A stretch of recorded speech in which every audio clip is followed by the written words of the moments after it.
네, 오늘부터 느헤미야서를 공부해 보겠습니다. 구약 성경의 역사서는 총 12권인데 여호수아와 사사기, 그리고 룻기, 사무엘 상하, 열왕기 상하, 역대 상하, 그 다음에 에스라, 느헤미야, 에스더, 이게 총 12권이 이스라엘의 역사서입니다. 그 가운데 느헤미야서는 구약 성경의 마지막 역사서입니다. 그리고 말라기서는 구약 성경의 마지막 예언서입니다. 느헤미야와 말라기 선지자의 활동 시기가 같은 시기인데 기원전 445년에서 425년 사이에 일어난 역사적 사실을 기록한 것입니다. 그 기록 시기는 느헤미야가 유다 총독에서 물러난 후인 기원전 421년에서 400년 사이에 기록된 말씀입니다. 우리가 지난주까지 에스라를 공부했습니다. 에스라가 포로들을 이끌고 2차 귀환하고 난 뒤에 팔레스타인에 거주하는 유대인들은 인구가 얼마 없고 그러다 보니까 경제력도 없고 군사력도 없어서 이방인들에게 많은 고난과 수모를 당하고 있습니다. 스룹바벨 성전은 건축했지만 예루살렘 성벽은 재건되지 못하고 있었기 때문입니다. 이런 어려운 시기에 느헤미야는 바사 제국의 술 맡은 관원장으로 있었습니다. 이러한 역사적 배경을 먼저 우리가 아시고 본서를 공부해야 이해하기가 쉽습니다. 오늘 본문 1장은 느헤미야가 왕의 별장인 아닥사스다 왕의 별장인 수산궁에 있으면서 그의 고국인 이스라엘의 형편을 알아보고 이스라엘의 비참한 현실을 알고 난 뒤에 슬퍼하고 상심하지만 그 상심과 걱정에 머물러 있지 않고 하나님께 고국을 위해서 기도하는 내용입니다. 오늘 본문을 보시면서 낙심과 슬픔 속에 계시는 분이 있다면 그 슬픔과 좌절에 머물러 있지 마시고 과감하게 일어나서 하나님께 기도하면서 그 모든 어려운 상황을 이겨내는 시간이 되기를 소망합니다. 그러면 우리가 오늘 첫 번째로 생각해 볼 것은 느헤미야의 관심은 무엇인가에 대해서 먼저 보겠습니다. 본문 1절에서 3절 말씀 보시면 느헤미야는 아닥사스다 왕의 술 맡은 관원장이라는 직책을 가지고 수산궁이라는 왕의 별장에서 근무하는 아주 보장된 삶을 사는 사람이었습니다. 비록 바사 제국에 포로로 잡혀왔지만 그렇지만 그는 왕의 신임을 받는 관리였으므로 돈과 명예, 권력을 잡은 성공한 사람입니다. 이렇게 보통 사람 같으면 성공한 그 자리에서 자기의 영광을 누리면서 오로지 왕의 신임을 더 많이 얻고 더 높은 관직에 욕심을 내는 것이 보통 사람의 모습일 것입니다. 그러나 느헤미야는 거기에 머물러 있지 않았습니다. 그의 관심은 예루살렘의 형편이 어떤가에 관심이 있었습니다. 그래서 그의 형제 하나니를 일부러 예루살렘까지 보냈습니다.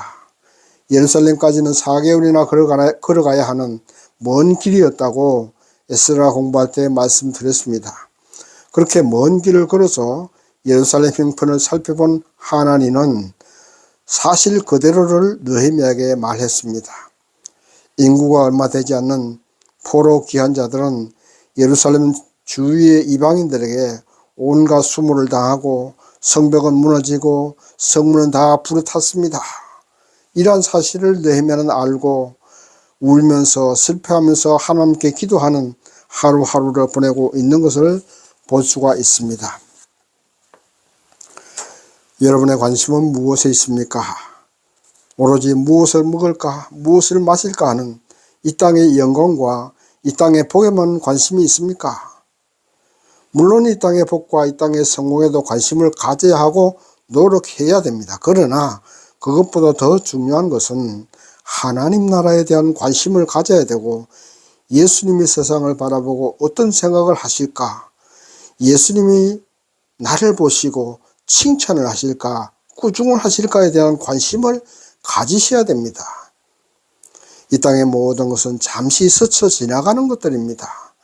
나의 성공적인 인생도 잠깐이면 지나가는 것이고, 내가 이렇게 해놓은 모든 영광들 잠시 스쳐 지나가는 것들입니다.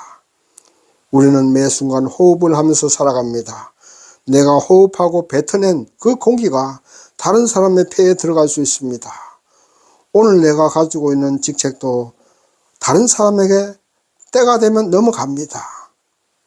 사람의 피부 세포도 2주에서 4주 간격으로 새롭게 재생된다고 합니다. 그러므로 한 달 전에 나와 한 달 후에 나는 다른 사람입니다. 모든 것이 변하고 스쳐가는 이 세상에 관심 가지고 욕심 부리기보다는 영원한 하늘나라에 관심을 가지시고 예수님의 입장에서 나를 바라보는 연습을 하셔야 됩니다. 우리의 영혼이 지금 어떤 상태에 있는가? 예수님께서 오늘 하루의 나의 삶을 어떻게 보실까? 여기에 대한 관심을 가지셔야 됩니다. 우리의 영원한 본향은 천국이고 하나님 나라이기 때문입니다. 느헤미야가 고국과 예루살렘에 관심을 두고 살아간 것처럼 하늘나라에 소망을 두고 예수님이 나를 바라보고 계신다는 사실에 관심을 둔다면 나의 죄를 회개할 수밖에 없고 이웃을 사랑할 수밖에 없고 하나님이 기뻐하시는 일이 무엇인가에 대한 관심을 가지게 되는 것이 당연한 것 아니겠습니까? 우리 교회가 잘 되고 있는가? 올바로 걸어가고 있는가? 우리 국가와 사회가 복음화에 하나님께서 기뻐하시는 그 복음화된 나라로 가고 있는가? 이러한 관심을 가져야 됩니다. 성공적이고 이 땅에 성공적이고 영광된 삶만 관심을 가지는 것은 느헤미야의 태도가 아닙니다. 하나님 나라인 교회와 국가 그리고 사회의 복음화에 관심을 가지고 우리 영혼에 관심을 가지고 죄와 허물을 놓고 하나님께 슬퍼하고 회개하는 우리가 되어야 할 줄 믿습니다. 국가가 타락하고 사회가 타락하고 교회가 타락하는 것이 나의 책임으로 생각하고 느헤미야처럼 슬픔의 눈물, 회개의 눈물을 흘릴 줄 알아야 됩니다. 사람과 사람 사이에도 눈물의 힘은 많은 관심을 받기도 하고 마음을 움직이는 강력한 힘이 있습니다. 부부 사이에도 아내의 눈물은 자녀와 남편에게 회개하는 힘을 주고 남편의 눈물은 자녀와 아내의 마음을 움직이는 강력한 힘을 발휘합니다. 그리고 그 눈물의 힘은 주먹이나 다른 어떤 무기보다도 강력한 힘을 발휘합니다. 인간 사이에도 감동과 회개와 용서의 힘을 주지만 하나님 앞에도 눈물의 힘은 통합니다. 하나님 앞에 진심으로 회개하는 사람은 눈물 흘리게 됩니다. 그리고 정말로 간절한 바람이 있는 사람은 눈물로 하나님께 기도하게 되는 것입니다. 세상 어떤 것으로도 해결할 수 없고 오로지 하나님 앞에 기도해야만 해결될 수 있을 때에 눈물이 나오게 되어 있습니다. 그러므로 오늘 저와 여러분은 우리의 영원한 처소인 천국에 관심을 가져야 됩니다. 이 땅의 모든 것은 잠시 나에게 머물다 가는 것들이지만 저 영원한 하늘나라는 영원히 거주할 우리의 본향이기 때문입니다. 항상 우리의 관심의 초점을 하늘나라와 예수님 그리고 나의 영혼에 맞추고 살아가셔야 될 줄 믿습니다. 두 번째, 슬픔 속에서도 희망을 가져야 됩니다. 오늘 본문 9절 말씀 보시겠습니다. 만일 내게로 돌아와서 내 계명을 지켜 행하면 너희 쫓긴 자가 하늘 끝에 있을지라도 내가 거기서부터 모아 내 이름을 두려고 택한 곳에 돌아오게 하리라 하신 말씀을 이제 청컨대 기억하옵소서. 아멘. 느헤미야가 그의 형제 하나니를 통해서 들은 예루살렘 소식을 느헤미야는 슬프게 할 만큼 비참했습니다. 예루살렘 성벽은 다 허물어지고 성문은 불타오고 유대인들은 이방인들과 온갖 수모를 당하고 보호받을 수 있는 것이 아무것도 없었습니다. 왜냐하면 포로 생활에서 귀환한 백성들의 수가 얼마 되지 않았기 때문에 경제력도 없고 힘도 약했습니다. 이러한 소식을 들은 느헤미야는 울며 슬퍼하며 기도합니다. 우리 이스라엘은 힘이 없지만 하나님이 계십니다.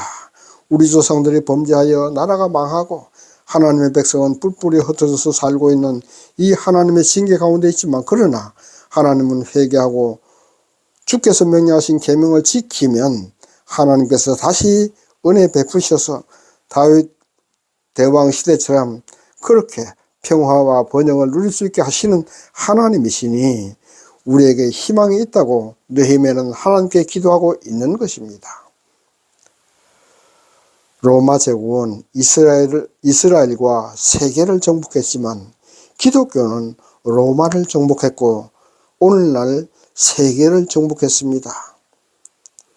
일제치하 36년 동안의 그 고통 속에서도 하나님에 대한 믿음과 희망이 있었기 때문에 맨손으로 태극기를 들고 대한독립 만세를 불렀던 것입니다. 이것이 믿음의 힘이고 희망의 힘입니다. 슬픔에서 끝나면 영원한 패배입니다. 사단에게 지는 것입니다. 슬픔 속에서도 희망을 노래해야 합니다. 우리에겐 하나님이 계십니다. 그 하나님은 징계만 하시는 하나님이 아닙니다. 복을 주시고 승리를 주시는 하나님이십니다. 징계 가운데 처하고 어려운 가운데 처하면 사람을 원망하고 세상을 원망하고 하나님을 원망하면서 주저앉아 있을 것이 아니라 회개하고 하나님의 마음을 돌이키게 하시기를 힘써야 됩니다. 하나님의 마음을 감동케 하면 저주가 변하여 축복이 됩니다. 패배가 승리로 변화됩니다. 눈물이 감사로 변화가 됩니다. 그래서 우리는 슬픔 가운데서도 희망을 가져야 됩니다. 고난은 재창조의 과정입니다. 낡은 건물은 허물어뜨려야 아름답고 살기 좋은 건물로 재건축할 수 있습니다. 우리의 삶이 죄악으로 병들고 하나님께 범죄함으로 영혼이 병들었으므로 하나님께서 우리를 다시 재창조하시고자 우리를 허물어뜨리시는 것입니다. 그것이 고난입니다. 그러므로 고난 속에서도 우리는 희망을 가져야 됩니다. 슬퍼하면서도 희망을 가져야 됩니다. 하나님, 우리가 범죄하여 우리를 깨뜨리시고 복을 주시는 삶으로 재창조하시는 과정 중에 있는 줄 믿습니다. 그러니 감사합니다 하고 회개 기도와 감사 기도를 할 수가 있는 것입니다. 고난 없는 성공은 없습니다. 흔들리면서 꽃을 피우는 것입니다. 실패 없는 성공도 없습니다. 고난과 실패는 성공으로 가는 과정일 뿐입니다. 예술 작품도 만들기 위해서는 깎아내고 다듬고 공을 들여야 탄생되고 우리가 살고 있는 주택도 돌이 부서진 시멘트와 나무들 그리고 무수한 재료들이 다듬어지고 필요한 곳에 적당하도록 부서져야 재건축이 되고 재창조가 되는 것입니다. 그러므로 어떤 고난 속에서도 희망을 잃지 말아야 됩니다. 희망이 있으면 모든 것을 이겨낼 수 있습니다. 믿음이 있으면 로마도 정복하고 사단의 견고한 성도 무너뜨릴 수 있습니다. 희망을 가집시다. 하나님을 믿는 믿음을 잃지 마십시다. 오늘날 북한의 그 독재 정치 하에서도 지하에 숨어있는 성도들이 있습니다. 그들은 믿음을 잃지 않고 있습니다. 우리 모두 희망을 가지십시다. 하나님이 은혜 베푸실 것을 믿고 감사하십시다. 감사할 때 하나님은 우리에게 은혜를 베풀어 주시는 것입니다. 어떤 고난 가운데서도 희망의 찬송, 감사의 찬송을 부르십시다. 눈물을 흘리면서 감사하십시다. 눈물을 흘리면서 찬송하십시다. 그 길이 승리의 길이고 그것이 승리의 비결이고 하나님의 복을 받을 수 있는 비결임을 믿으시기 바랍니다.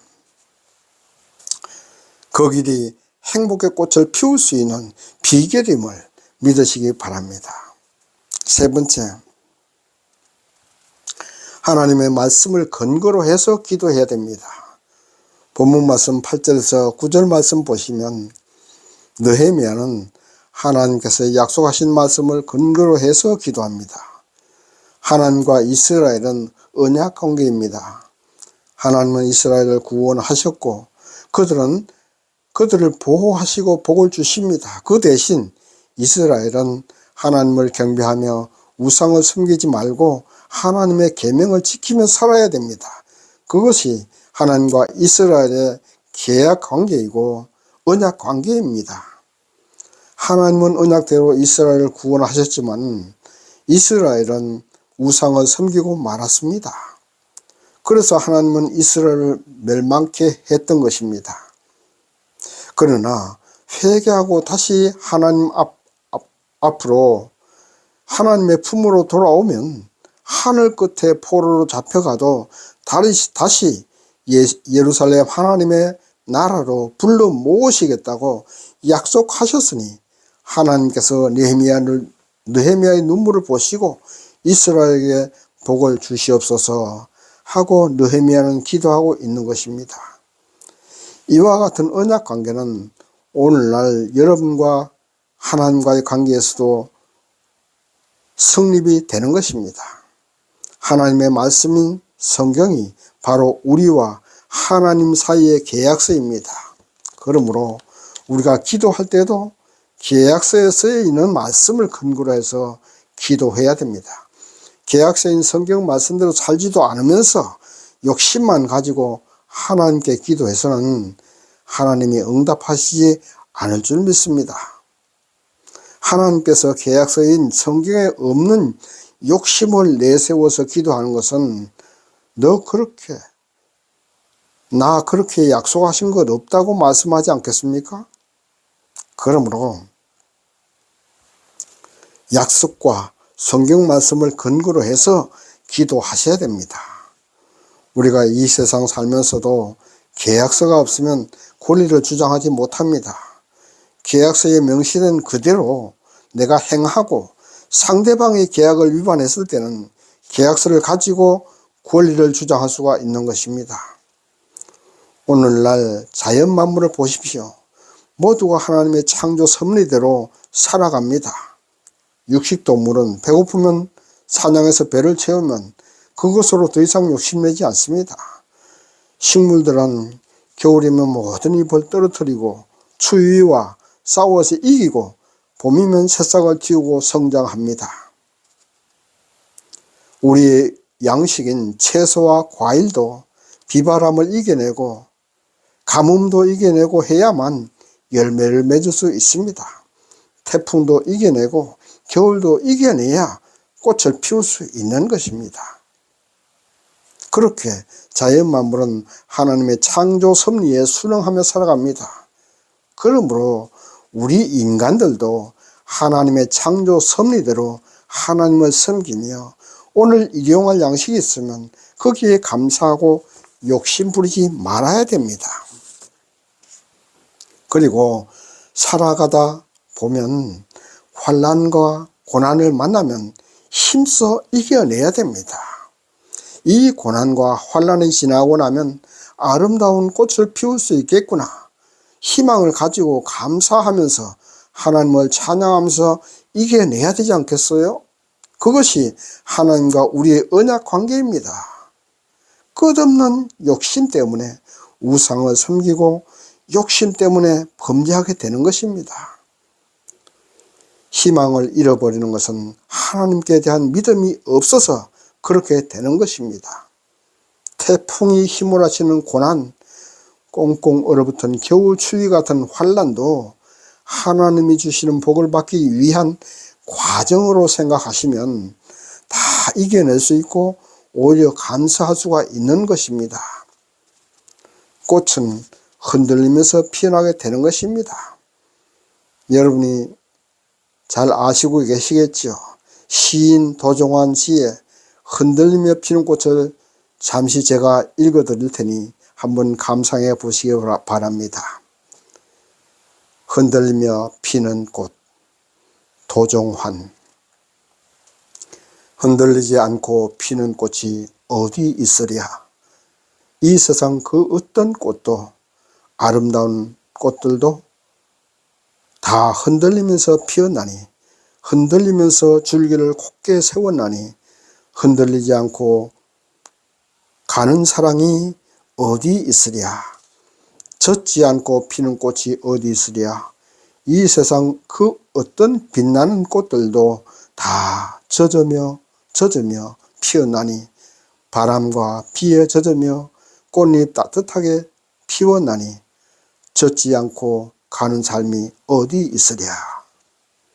네, 이렇게 시인 도종환 씨는 환난을 만났을 때에 우리가 처할 자세를 노래하고 있는 것입니다. 우리의 인생 모두가 흔들리면서 고난과 환난을 통과해야 됩니다. 그 고난과 환난 속에서 우리는 하나님의 말씀인 성경을 근거로 해서 기도하십시다. 하나님과 나와의 계약서인 성경 말씀대로 살지 못한 것 회개하시고, 회개하면 다시 용서해 주시고, 그렇게 복을 주신다고 말씀하신 그 말씀을 붙잡고 기도하면서 이겨내십시다. 이제 말씀을 정리합니다. 지나친 욕심과 탐심은 범죄로 가는 지름길입니다. 또한 고난과 환난 속에서 희망과 믿음을 잃는 것도 범죄로 가는 지름길입니다. 우리 모두 하나님의 창조 섭리에 순응하면서 살아가십시다. 어떤 고난과 환난 속에서도 희망을 버리지 마십시다. 오로지 우리의 관심을 하늘나라 거기에 두고 예수님의 시선으로 나를 바라보시고 세상을 바라보십시다. 그리고 예수님의 마음으로 세상을 살아가십시다. 그리해서 영광 가운데 있으면 하나님께 감사하면서 영광과 복을 이웃과 나누며 사시고, 고난 가운데 있으면 성경 말씀을 근거로 해서 기도하면서 이겨내십시다. 그리하여 한 송이 꽃이 아름답게 피어나듯이 하나님께 기쁨을 드리는 인생의 꽃을 피우면서 살아가시기를 예수님의 이름으로 축원합니다. 아멘.